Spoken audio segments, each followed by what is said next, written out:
If you want to chime in what's happening to your favorite KFAN shows, you can make your voice heard with the Bradshaw and Bryant KFAN text line. Just let us know what you can say by texting your message to 64686. That is 64686. Standard text message and data rates apply. Second hour of Worst Case Scenario is live and in effect, coming at you from St. Louis Park. But you can hear us anywhere on the free iHeart Radio app. We are global, baby.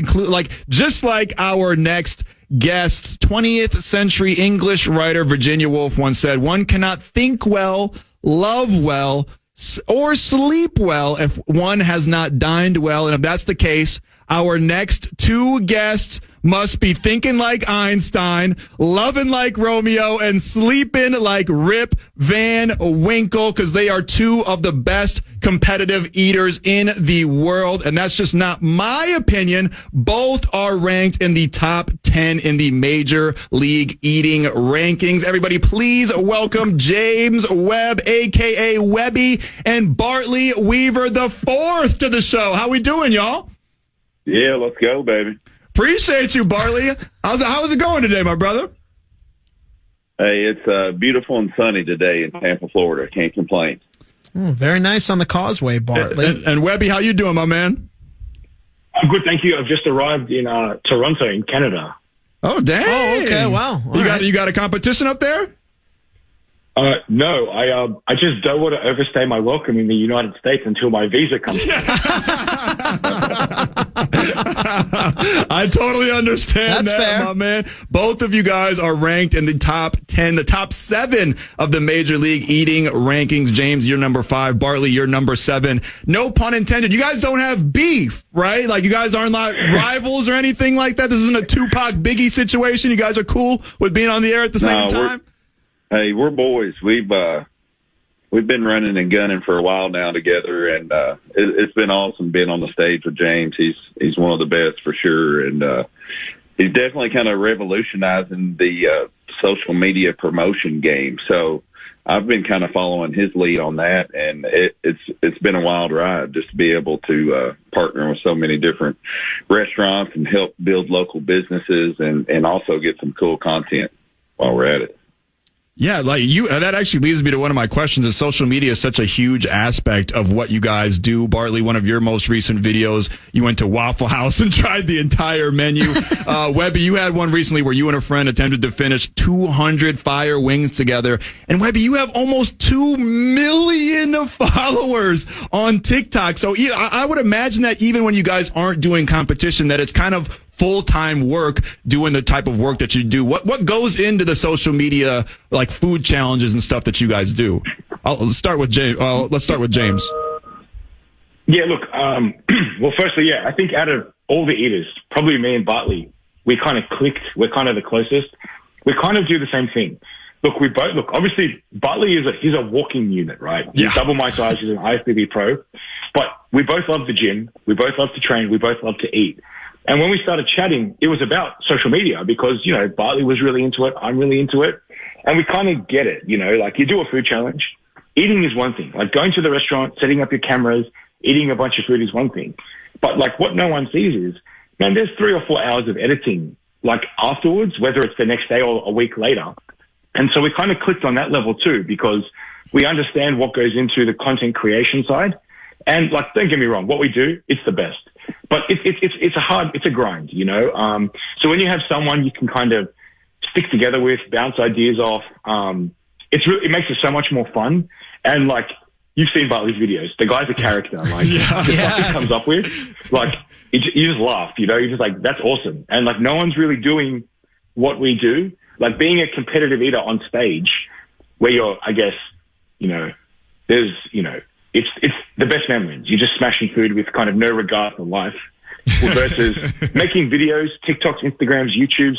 A lot more thought goes into it. And to be honest, like, I think me and Bartley, we have a very unique style. Out of all the other eaters, we kind of have personality and we can eat. And it's cool to have someone like in your corner where you can like hang with, talk shop with, but also just talk trash with as well. You know what I mean? Right. Yeah. Some food for thought.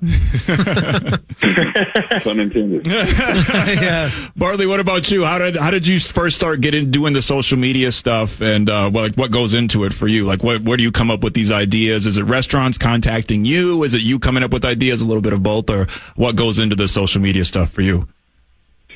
It's a little bit from both sides. Some companies hit me up when they, are seeking out a guest appearance. They want somebody to do something crazy, and they know I've embarrassed myself enough times that I don't get embarrassed anymore. So you just call me up if you want me to do something crazy. But the social media game, nowadays it's your own branding. So your social media channel, if you're not advertising yourself and you're not doing something to benefit, your family, the community, something like that, I think you're just wasting a valuable tool. It's the cheapest advertising that you can do. So, I've always, there's a lot of people that do crazy stuff, especially, practicing for Nathan's. Right. But not that many record it. And I just don't.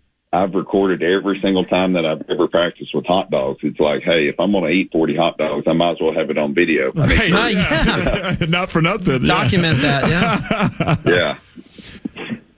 Bartley, yeah, like I said, one of your most recent videos, you were at Waffle House. I guaranteed nobody tried to start or fight with you. You are an absolute unit. You're like the macho man of competitive eating. I'm curious for both of you guys, when did you realize this was something that you could make a living out of? When was this something you realized you could do at the competitive level? Bartley, let's start with you.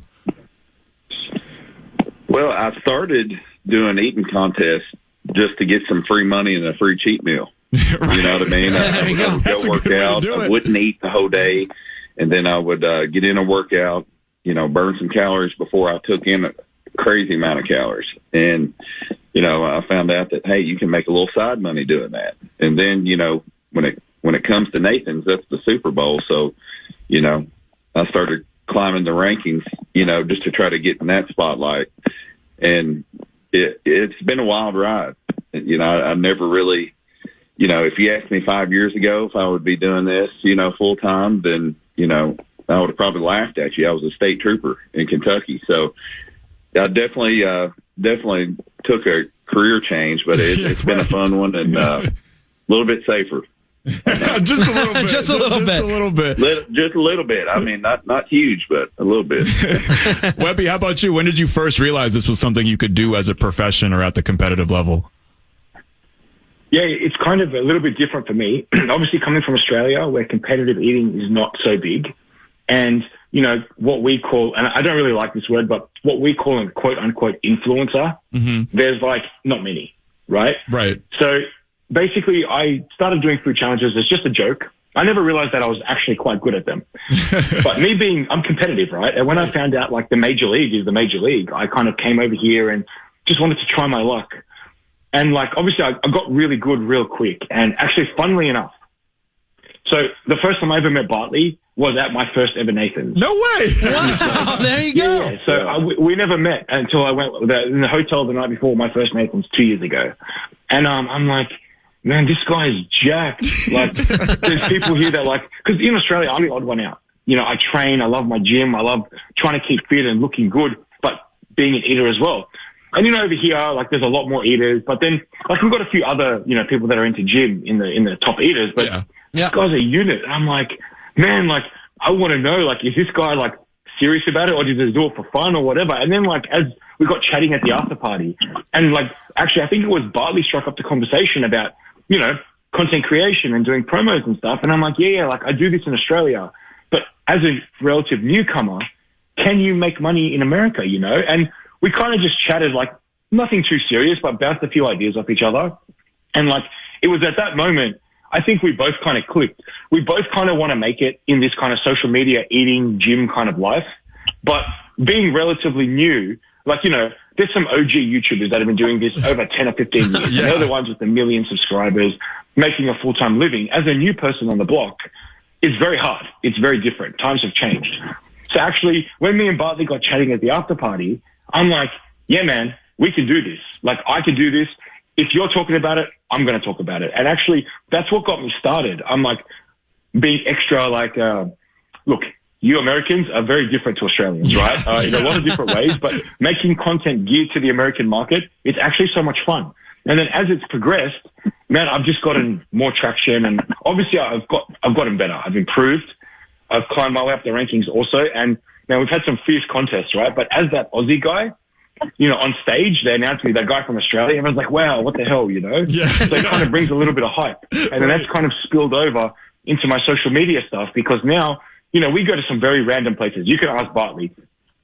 We've been to like Pueblo in Colorado to eat some slopper burger thing. It was in the middle of nowhere. But because we create hype, then restaurants want to work with us because they want to kind of bring some of that stage hype, I guess, to the restaurant. And it's a new innovative form of marketing. But if you look at Bartley and myself, we have personality too. I like to think, especially, and that's why me and Bartley get along. On camera and off camera, we're the same person.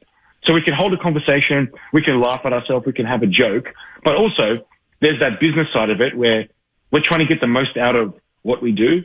And there's not many other eaters that do that. So I think that's why me and Bartley have had some good success in the most recent times, because as well, like when you've got someone in your corner, you can bounce ideas off each other, so right. If we stick together, we can take over, whereas a lot of people are like, they do that one out kind of stuff.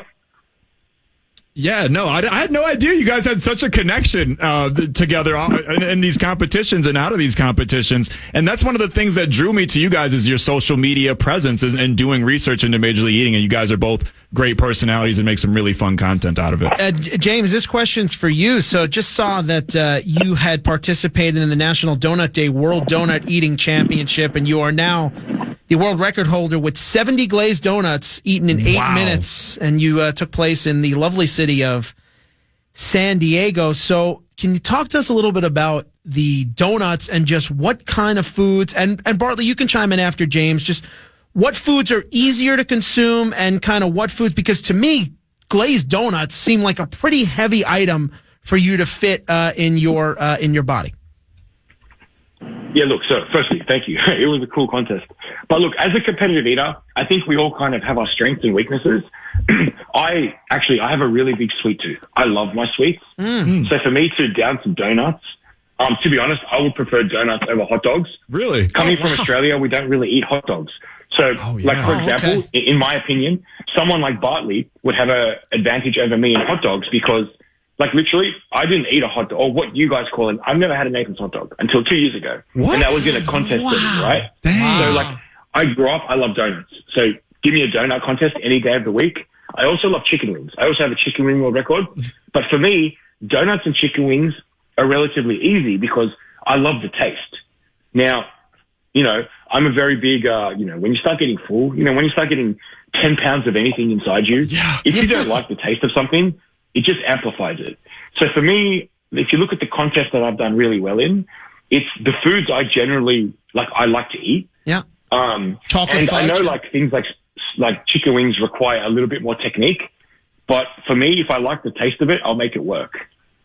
What about you, Bartley? What are some foods that you like doing in competitions? What are some foods you don't like? And what are, for both of you, what are different strategies is there different strategies to approach these competitions when it's different foods? Yeah, it definitely depends what you're eating. And, it usually depends, hey, can I dunk this food or am I just drinking out of a water bottle? Obviously some foods won't absorb water. So most of the times, pumpkin pie is one of my favorites. You're not going to dunk a slice of pumpkin pie or you're going to lose it in the cup. So, just getting it down as fast as you can and then taking a swig of water, just to get it down. But I like pies. I've done multiple pie videos. I love pizza. I know James does too. He's always killing pizza. And yes, sir. I just saw you with a big ass slice in one of your videos the other day. Yeah. He's a pizza master. But I'm very similar to James in the aspect of, hey, I'm not going to do a contest if I don't enjoy the flavor. I'm not going to spend my money traveling and go all the way to not enjoy something. People always ask me, hey, when you eat it that fast, do you really enjoy it? I'm like, Actually, yes. I fasted for like a day and a half, before the contest. So, when it comes contest time, I'm definitely ready to eat, and it's definitely something pretty tasty most of the times. Talking to competitive eaters, James Webb and Bartley Weaver the fourth, which just, by the way, Bartley, that's a badass name. I was just saying that we were saying that sounds like a great Gatsby character or something like that. It sounds like you should be wearing a monocle or something, but you're just jacked and you're like the macho man of wrestling. You're an absolute unit. It's kind of insane. You guys both mentioned the gym thing, and you're a bodybuilder and a competitive eater, and that kind of would seem like an oxymoron to most people. How do you balance all of that eating while you're trying to build up your body as well to a certain point? Yeah, they're both opposite ends of the extremes. You can't get any more different than stuffing your face and then getting shredded and restricting calories. So I actually I've been working out for 23 years. I've been pro for 3 years in bodybuilding, but I actually turned pro in eating first. So it was one of those things, I wanted to be the first pro ever in both sports, and I told James he might be second if he wants. He's shredded all year too. So. You guys mentioned that it's definitely a good challenge. It's a good challenge. Right. I'd be remiss if I didn't ask the major question about the elephant in the room with the situation going on with Joey Chestnut and the Nathan's hot dog eating contest. If either one of you, James, you first, had any thoughts on the comments as to what's going on with that. Yeah, kind of. I just wanted to jump on that too as well. It's like, on a macro level, how do you feel about it for the sport, and on a micro level, how do you feel about it as a competitor that is competing against Joey? Yeah, look, there's actually two ways to look at it. To answer your question, I guess, look, first and foremost, Joey has been in this for over 20 years. He's been the best of the best for over 15 years. Probably the greatest eater there is, or ever will be, right? Yeah. So whatever he has to do to look after himself and his family, I completely respect that. In terms of whether it's a TV deal or an endorsement deal, man, the guy's 41 this year. Man, he's been in this since he was 19. So I respect that, first and foremost, as a friend, Yeah. You always tell your friends, look after yourself. Right. As a competitor, again, two ways to look at it. I love competing against Joey. Honestly, my theory is if you want to be the best, you got to compete against the best. And inherently, you're going to get your ass whooped by the best. Whatever you get, right? Yeah. When Joey's in a contest, it raises the bar that extra 10 or 15%. Everyone steps up. Everyone wants to put their best foot forward. That's the competitive side of me. But now I see the other side too. If Joey does retire from the major league, that's a massive opportunity for the rest of us. Yeah. There's a lot of talented eaters. We all have a talent. Joey set some standards that may never be met. But now it's the time for us as competitors to showcase what we can offer, what we can bring to the table. And if you really break it down, Joey is the GOAT of hot dogs.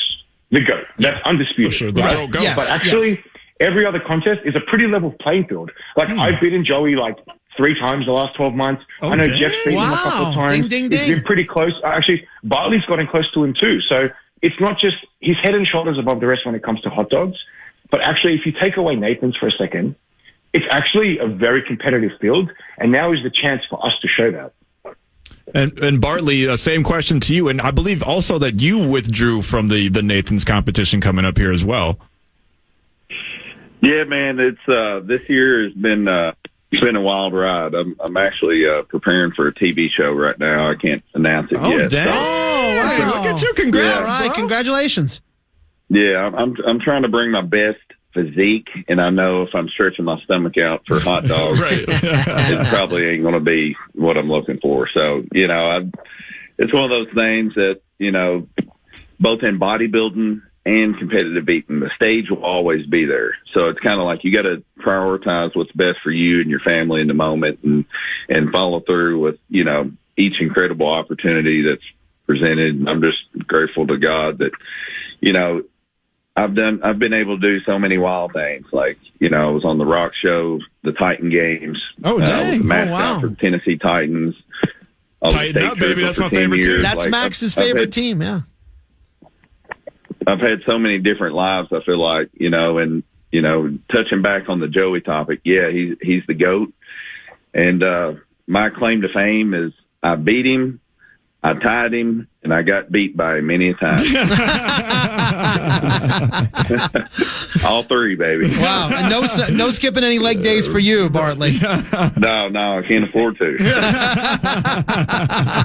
A few more 400 pounds. Right. Yeah, there we go. Squat time. Let's go. A few more questions for you guys. I really appreciate you guys taking some time out of your busy schedule to hang out with us today. I gotta ask, I'm sure you guys get asked this question all the time, but it's one of the most asked questions. And it's on the top of everybody's mind when you're thinking about competitive eating. Just how bad are the bowel movements after a competition? Bartley, especially you're doing protein powder and all that stuff too, man. I know. Oh yeah. It's gotta sound like boots in the dryer the day after a competition or something like. I mean, what are the bowel movements like the day after a competition? Well, starting off, shameless plug. I make my own fiber product, T-Fuel Fiber Greens. Okay. And I take that every day. I take it every night before bed. When it comes Nathan time, it's about 2 to 3 doses, just to help me move everything a little bit more. But, I tell people that I eat 5 to 6 pounds every day, just bodybuilding food. So I'm having about 5, 6 bowel movements every day. So just sprinkle in a few more. You're on a regular schedule. How about you, James? Yeah, look, mine's a little bit different because obviously when I'm coming from Australia, so when I'm on tour, I'm doing food challenges, a week straight, and then I have a few days off. But for me, the toilet is like a bazooka, man. Like it's the water. You just firing Tim Tams. It should be illegal. It should be illegal what comes out of my body. Oh man, wow. I do not envy you guys on the days after competitions, but props to you guys for working through that. We've mentioned Nathan's a couple times. It's kind of like it's the Super Bowl of competitive eating. It's coming up here on July 4th. When you have a big event like Nathan's, what does training look like for you guys? Is there training, and what does training look like? Yeah, I actually so obviously I had to come to. Oh, sorry, Bartley, you go first. Well, for me in the past, it's all about stretching the stomach. I'm sponsored by Jawzrsize. It's a jaw strengthening. Make single thing that I could possibly train that could possibly help me on the table. Whether that be, hey, let's get as lean as possible. That way, my stomach skin has more elasticity, because the more fat you got, the harder it is to stretch your stomach because you got that fat resisting it.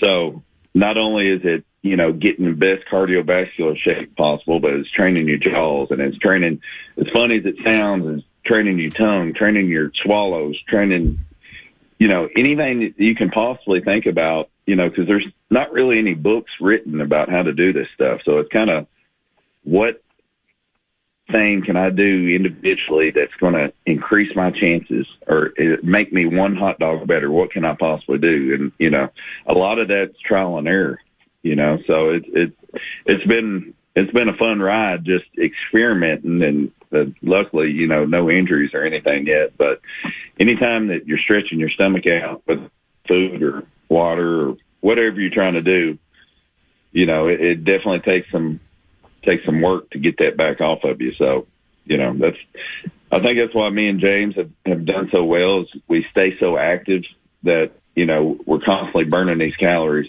You have to. It's just like getting ready for a bodybuilding show. You got to be ready. James, how about you? Yeah, so look, this trip especially, I'm in Toronto now to renew my visa. So I have a free ride until Nathan's in America. I'm staying at my buddy's house in Dallas, and it's just going to be training camp. It's literally going to be like fight camp. It's going to be wake up, hit the gym, go to the shops, buy hot dogs, cook hot dogs, eat hot dogs, repeat. I'm just going to do training camp like fight camp style, like what Bartley said, right? You've got to be fit as hell if you want to be a good competitive eater. And for me, the week of a contest or leading into a contest, I'm training twice a day in the gym. And, it's literally like a fight camp. Like you're preparing yourself in terms of your body, in terms of stretching your stomach. You're working on your techniques, like your hot dog eating techniques. So you're doing your training runs, but also the gym has to, I guess you got to double down on the gym as well. Like I'm training morning and night, hot dogs during the middle of the day, sleeping as much as I can to recover. And yeah, like I'm just trying to deplete the hell out of my body.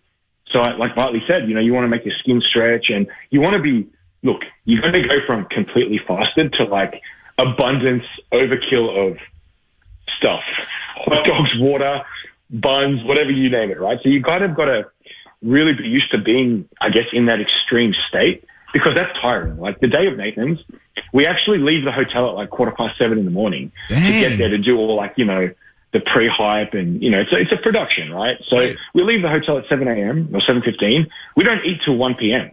So you're really like, you're fasted, you're tired, you're exhausted, right? And all you can smell is hot dogs. So you kind of got to get used to that, I guess, zombie mode because it is hard to deal with. Yeah. You're going to go from zombie mode to on stage in front of, anywhere between 20 and 40,000 people plus whoever's watching on ESPN to put on a show, right? So you got to be able to manage that energy. And for me, that's been a massive challenge for me because, man, you Americans are wild, right? It's been a massive learning experience for me, right? I just need to be up when I'm up and take my chill time when it's chill time, and be able to manage the ebbs and flows of the adrenaline. And that's for me, I do that, like I'll mimic game day, like practice. And it's like, for me, it's like a fight camp. That's wow. I didn't know. Wow. I never thought of it like it's so similar to combat sports, but I guess it is. It's you against the food. A whole routine. Can I be honest? A competitive eating contest is like a boxing match. Wow. Okay? A boxer is super fit, loves the sport, trains every day relentlessly, but on game day, it's inevitable. As a boxer, you're going to get punched in the face, right? Now, I'm telling you now, dunking a hot dog bun in cranberry juice or water or whatever you choose, it's like a punch in the face. Oh. No one wants to do it, but it's got to be done. It's a part of the game. And if you want to be competitive, you got to roll with the blows, right? Yep. Yeah. No, that's impressive. Wow. I'm like, seriously, a lot of people can say what they want. I'm super impressed with you guys. It's absolutely a sport, and you guys are titans of the sport. Last question for you guys, just kind of about the sport in general. What makes a good competitive eater? Like, is it something you have to be born to do, or could somebody with anybody with enough willpower learn to get good at it? Let's start with you, Bartley. I think it's similar to bodybuilding as well. A lot of genetics come into play. I've always been, the hungriest kid in my classroom. I've always been the hungriest kid at the dinner table. My family used to cook 2 separate dinners, one for my family and one for me. So I've always been eating, but just like anything else, I think you can get better. If you put the work in, you're willing to put the work in and be disciplined. That's, I found a lot of crossovers between bodybuilding and competitive eating when it comes to discipline. You got to be willing to do the stuff that nobody's willing to do when nobody's watching, and I think that's what really separates. And when I first got into competitive eating, I think I was ranked like 36 or something like that. And I was like, I don't like that number. I'm not satisfied with that number. So I knew what I had to do, to get better. And it just takes time and it takes consistency and, the discipline you can make up for, subpar genetics. That's with any sport. Same question to you, James. Yeah, definitely genetics. And look, there's some people out there that just don't like eating, right? You've got to love food. There's people out there, and especially in the bodybuilding world, they struggle to eat. Like dieting for them is real easy. For me, I love food. Genuinely, food is life for me. I love finding places to eat. I love trying new foods. So that's number one. You've got to love food. Look, anyone can be a competitive eater. Anyone can turn up to your local diner and do their burger challenge or the pizza shop and do the pizza challenge. Like anyone can do that. You guys could do that tomorrow, But in terms of being an eater on stage, it's a little bit more grittier than that. Like there's things at stake. There's, people have ego. There's tension. There's politics. You've got to have thick skin.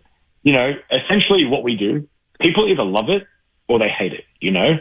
So at a contest, you either have people shouting the house down, cheering you on, or just turning away and not wanting to look, right? So you've got to, I guess, not take yourself so seriously and be able to have a laugh. You know what I mean? Be okay to be embarrassed and get some sauce in your beer or whatever it may be, right? Right. And that's to be a good competitive eater, right? You got to be able to cop it on the chin and not really care what people think. If you love it and it puts a smile on your face, man, to hell with it. Go hard, you know what I mean? Yeah, no, that's a perfect way to look at it. And I can see that kind of, that style, that mantra through both of you guys' videos, through both of you guys in competition and on social media in general. I can just feel the passion that you guys have for food. I really appreciate both of you guys for joining me today and taking some time out of your schedule to hang out and talk with us. I got a million more questions for you guys, but I'll let you go. Hopefully, I heard there's a rib eating competition here in Minnesota, so I don't know if either of you guys are going to that, but hopefully we can talk. There. Oh, yeah, okay. Oh, well, good to see you. The Great Midwest Rib Fest in July, late July. Yep. I arrive on the 26th. And I'll be there. Oh, perfect. Yeah, well, why don't you? We'll try to have you in studio and talk to you again because I got a million more questions for you guys. James, we'll start with you. Where can people find you on social media? Look up J Webby Can Eat on any platform you can imagine. Bartley, how about you? You can find me, Dreamweaver IV, on all major platforms, or just type in my name, Bartley Weaver IV. Should be able to find me and find the websites, and appreciate you guys having us on. And James, good catching up with you. I know I talked to you earlier this morning, but get on them hot dogs, baby. I appreciate you, brother. And guys, thank you so much for having us. Thanks for the opportunity. Thanks for putting up with our craziness as well. No, thank you for all your takes and opinions. And we really got some good insight into what goes into competitive eating, what goes behind Major League Eating, and what you guys really put into this sport, because it really is a sport. And when you break it down and what everything that you guys put into it, it really is an accomplishment of what you guys done. And don't let anybody tell you otherwise.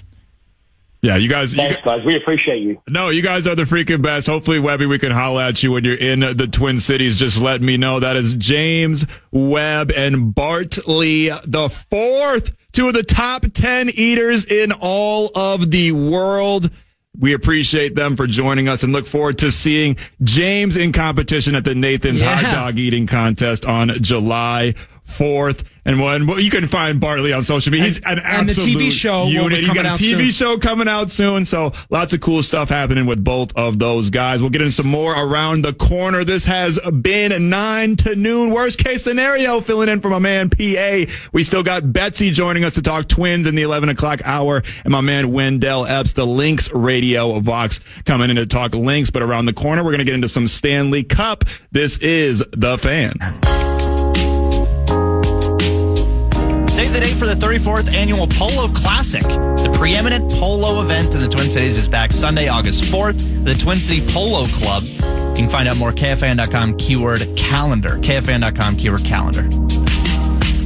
Welcome back to a special worst case scenario edition of 9 to noon. Max Fuller, Brett Blakemore, and Robbie Rosenhaus are live and surfing along the airwaves that are FM 100.3 KFAN. For anyone here in the Twin Cities today, I've been trying to shake all the water out of my afro like a wet dog all morning, man. I haven't seen rain like this since the last time I went to the Gentlemen's Club with Rosie. And you know, it's not just raining here. It was raining goals in Edmonton on Saturday night as the Oilers weathered the storm that is the Panthers, putting on a season-saving 8-1 smackdown on Florida. Game 2 goes down tomorrow night in Florida.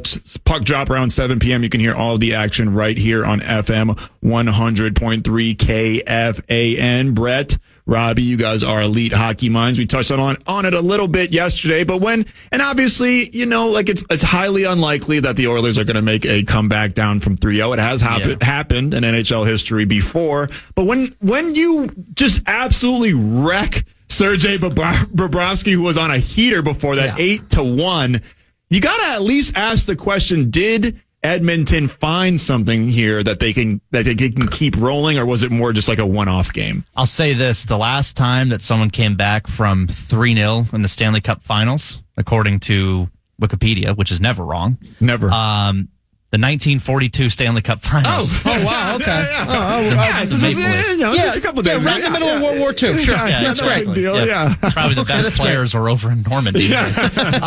No, I personally think it's a one-off. How many of the goals were bobbed? How many of the goals are the defense in front of him? You could you could talk about that till the cows come home. But I think Florida's a better team. I think they're going to have the juice on. It's similar to, sorry to bring this up, Maxo, but when the Wolves won Game 4, and that was kind of we didn't get swept moment, and then Dallas just came in and just backhanded them in the face, essentially, and said, we're putting the foot down right now.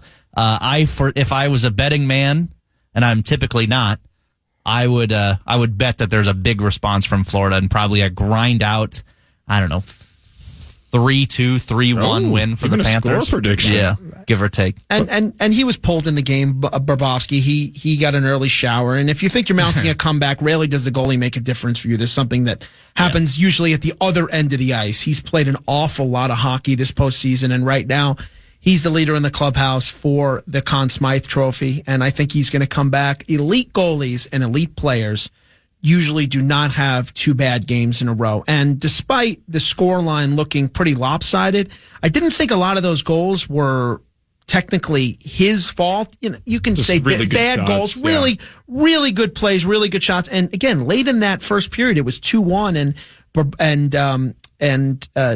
the Panthers almost tied it. Skinner made an amazing save late in that first period that could have made it 2-2, but instead it was 2-1, and then they went on to 5-1. Bobrovsky got pulled, and then it was a blowout from there. But I'm firmly in lockstep with Brett in thinking that the Panthers are going to go home and take care of business. They're the more complete team. They're clearly the more physical team, and they certainly have a knack for pulling out these deciding games on their home ice, like they did in the first series. Yes, they beat the Rangers on the road, but I do think that they're going to get their first ever Stanley Cup, and it's going to come tomorrow night. That list is shrinking of teams that have never won a Stanley Cup. So I know some people are rooting for it with hopes that it's the Wild, and some people are rooting the other way, like, nope, we want as many people on that list as possible. And unlike the NBA Finals, there is a clear-cut MVP here in the Stanley Cup Final. It's been Sergei Bobrovsky. He's been stopping more shots than a bulletproof vest over these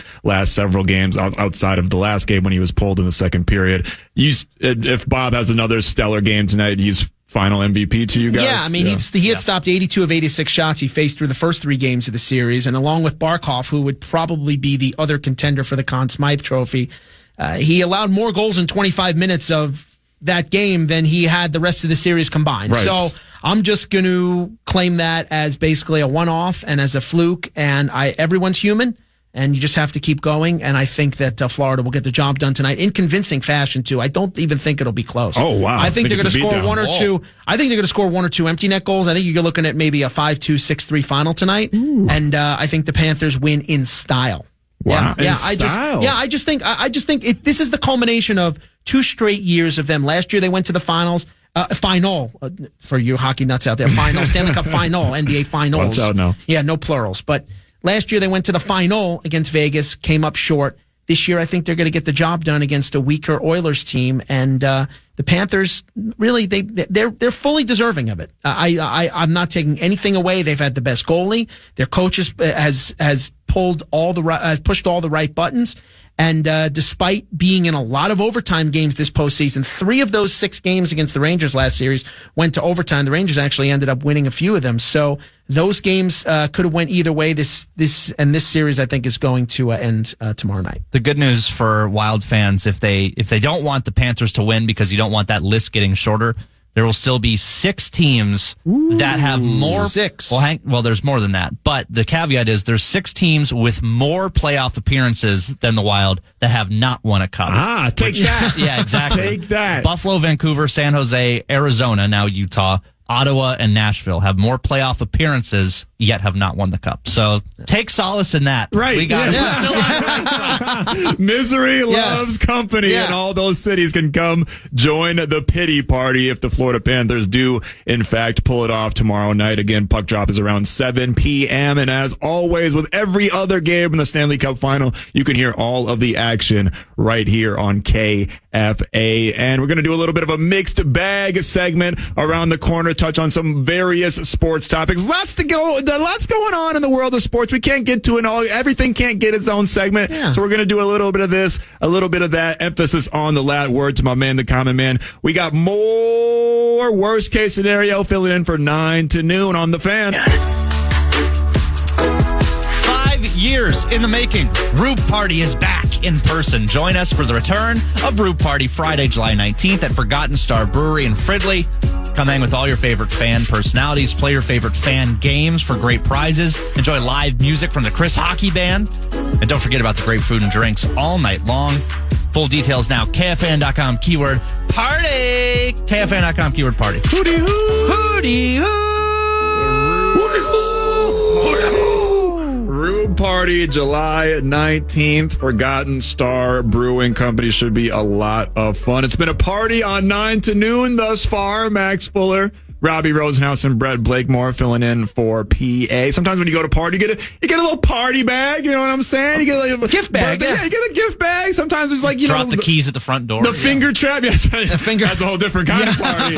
If anybody's having one of those parties, yes. I will attend. But you get all types of stuff in the little mixed bag and the little party bag, and that's basically what this segment is. It's a party bag, all different kinds of sports, all different kinds of stuff. You guys are dying to talk about the U.S. Open yesterday. My whole timeline on Twitter, on everything was just lit up with U.S. Open talk. And I don't really partake in watching the golf that much, but man, golf fans, when the golf. When you guys get hype, you guys get hype and romantic. I mean, there's people on Twitter like, oh, there is nothing more beautiful than this sport when it comes down the drama, the theater. People get so romantic about it. Bryson DeChambeau pulled out a big time major win for the second time in his career, winning the U.S. Open yesterday amid a Rory McIlroy collapse. Many are saying a choke fest by Rory, and that's kind of like his bid, right? Okay, I don't want to like jump the shark here. What was the drama? What happened yesterday? What are you guys' thoughts on the U.S. Open drama? I will say when it goes down to down the stretch, if someone's up by like 5-6 shots, it's over and that's it. But when they're going shot for shot, like Rory and Bryson were yesterday, it is so intense. Like you could cut the tension with a knife. I went to an event yesterday called the Mad Scramble, and there was like 100 people playing golf together. It was a lot of fun. And we literally took time out. We were in the clubhouse just watching like the last hole or two of probably like 50 people. Insane, incredible drama. I'm a Rory guy. I want him to win a major. He seems like a good dude. I don't know why. I just am. I gravitate towards him. Isn't that kind of the opposite of don't people hate him? Or am I thinking of someone else? He's kind of got like John Cena baby face to him. Rory you either love him or you hate him. Rory has burned more money over the past 10 years with golf bettors than anybody out there, because he's always in majors, because he's always one of the big favorites, and he hasn't won a major in 10 years. And he's one of the best to ever play. And DeChambeau said it after the round. Being able to fight against him is great like that. Against a great like that is pretty special. For him to miss that putt, which we'll get to here. I mean, he missed 2 putts, including one from just over 4 feet. That was just heartbreaking for him. And he's been in the news a lot lately with his divorce, and now he's reconciled with his wife. And there was rumors of him and a golf reporter potentially having a relationship, but then he debunked that, to pardon the pun. And he's in the spotlight again. He's still one of the greatest golfers ever. But Bryson, Rory McIlroy is absolutely a top 10 golfer of all time. Bryson may make his way towards that if he keeps winning majors. He's now got 2 U.S. Opens, one back in 2020, and now this one at Pinehurst. And he's one of the best golfers in the world that we don't see a lot anymore because he's on the Live Tour. He took the money and ran. Copyright Steve Miller Band, 1978. I love watching Bryson play. And he and Brooks Koepka, when they had that rivalry, and it was the scientist against the jock, I always rooted for Koepka. I was always a Koepka guy. But now I'm starting to lean more towards Bryson and his game, and just the way he thinks it, and his sheer power, and the way he works his irons, and obviously his mental fortitude, just getting through it, and the way he treats the fans. I'm much more warming up to Bryson DeChambeau, and I hope that in the future there's many more majors for him. Yeah, because Bryson, during that rivalry, was kind of pretentious almost. He was very full. He wore like the newsboy cap. He was too good for you, it felt like. So I get that, and the live thing too is yeah, I know it just wasn't a good look. Everyone else is not doing that, but he was like fancier than everyone else, basically. I don't know, and the live thing still makes it kind of hard to like. I'm coming around to him, but I really like Rory, and I really want him to win. Basically, long story short, they're both 6 under, both on 18. Rory misses a putt to essentially lose, and then Bryson hits the sand shot of a lifetime to it was intense, but it as a Rory guy, it felt like not like the Wild getting like eliminated from the playoffs, but it felt like it felt like an overtime goal to like go down 2-0 in the series. It was just like that sudden heartbreak when that putt missed. It was brutal. Speaking of heartbreak, it harkens back to 1998 when Gary Anderson was 54 of 54 on kicks, and he hadn't missed a putt inside 3 feet. What are you doing? Well, he hadn't missed a putt inside 3 feet all season, Rory, and then he misses that one. Missed 2. Just like the one was from inside 3 feet, the other was about 4 feet. He played the final 4 holes in 3 over, McIlroy did, becoming the first runner-up by a stroke to do that in the U.S. Open since Phil Mickelson back at Wingfoot in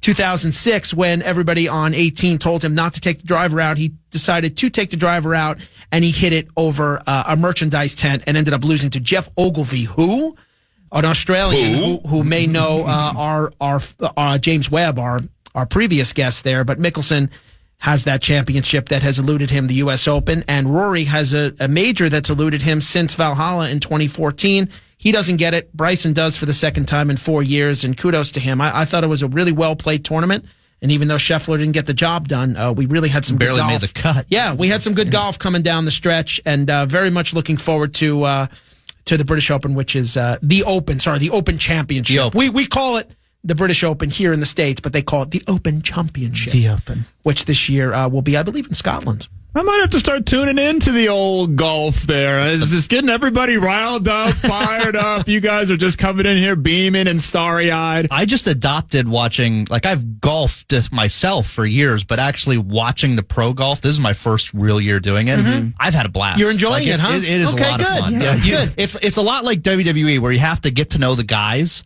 And you have to find out who you like and who you don't know, and the storylines. Like if you think about it like WWE, Maxo, you could get into it. Okay. Yeah, I look at it like that. And I would say a step up from that is, every tournament every week is not exactly must-see TV. I mean, there are certain tournaments. For sure. The Colonial, the Charles Schwab Challenge, the Wells Fargo, things like that. But when you look at certain tentpole events, not even the majors, but there are other certain things, the Players Championship. Exactly. And then when we get to every 2 years, when we have the Ryder Cup, which is coming up next year, I believe in Bethpage in New York, that'll be the next time the Ryder Cup happens. But it's these big golf events that really draw eyes, and then it gets you to tune in for these other events. But again, the U.S. Open was full of drama, and I found it to be a great watch.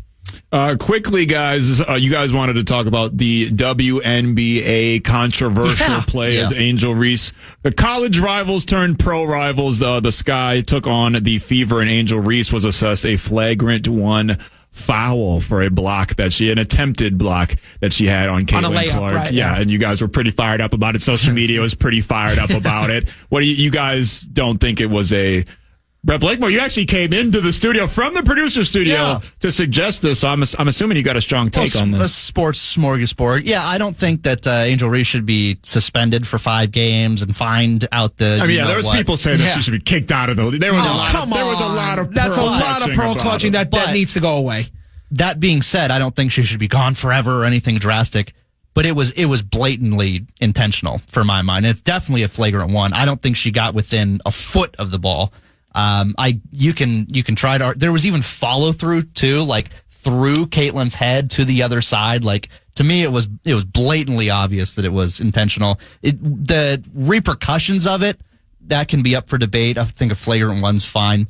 And I'm not even a big Caitlin Clark defender even. You are an Iowa guy though. Well, I am an Iowa guy. She is from my hometown in Des Moines. But she went to the preppy Catholic school in town, so I was like, not the best. So anyways, that's kind of my 2 cents worth of it. There's certain angles where it looks a lot worse than others. There's certain angles where it looks like a basketball play. I mean, I see what you're saying, Brett, for sure. I don't know. I've just been watching basketball just in general for a long time. I've seen a lot harder fouls.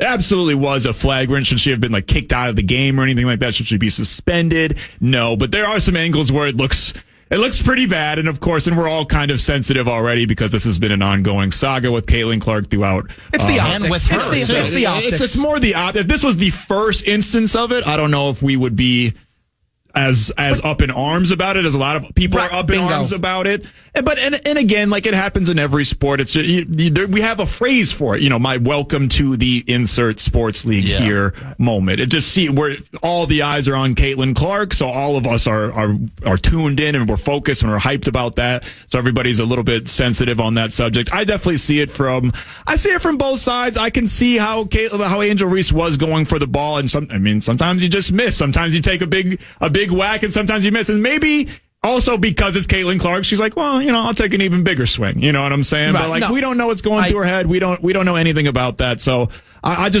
obviously hope everybody's okay. Don't think anybody needs to be suspended, but I am looking forward to those two continuing to compete against each other for a long time. It was a very tough play. It was a tough foul, and as both of you said so eloquently, it was definitely a flagrant one. She does not need to be suspended. And to your point, Max, I think you hit on a larger issue. I think that this is part of kind of a larger saga that's ongoing. I mean, you have these different kind of news stories that have been coming out with her. And I understand that she's a lightning rod for everything that comes with it, from the Olympics to now the hard fouls and things like that. So just moving forward, she's always going to have attention on her, and I think the foul is just another incident, but I don't think it was that egregious to warrant a suspension. Yeah, exactly. And hopefully we can, take the pearls out of our hands and understand. Yeah, let's relax. No sanctimonious. Yeah, exactly. It happens. It happens. Let us know if what you think. Text us 646. Yeah, we have some reaction coming in. Yeah, we do have some reactions coming in. Obviously, it's a contentious topic, always with Caitlin Clark and especially with Angel Reese. So let us know, and also vote on our final segment, the fan favorite segment. We all put up 3 topics that we'd like to talk about.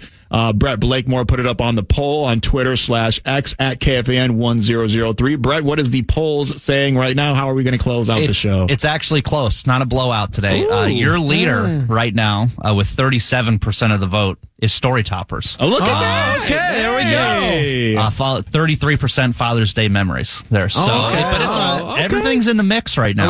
We still got about 45 minutes to go. Get your votes in. Still plenty of time to get your votes in the most important election of the year, the fan favorite segment. Yes. How we will close out the show coming up around the corner. We got the brand new Lynx Vox Wendell Epps in studio talking about all things Lynx and how he ended up here. A couple more segments to go. Max Fuller, Robbie Rosenhaus, Brett Blakemore filling in for PA.